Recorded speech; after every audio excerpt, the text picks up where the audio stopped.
Алматы облысы, Қарасай ауданы, Мұхтар Әуезов атындағы орта мектептің 9-шы А сынып оқушысы Жамбай Назерке.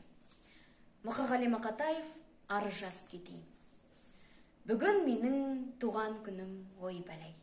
Мына адамдар неге жатыр тойламай? Банкет жасап берер едім өзім ақ, Тәңірдің бір жартпай-ақ қойғанай. Мына дүние неге жатыр үндемей, алаулатып тойдың шоғын үрлемей, құшақ-құшақ гүл шоқтарын лақтырып, мынау шапан, мынау атың мін демей.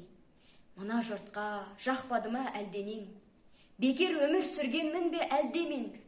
Халқым, сенің қасиетіңді білем деп, босқа өмірім өтті мекен әуремен. Айтамын деп, қуанышын, мұңыңды, басқа арнаға бұрдым бәлде жырымды.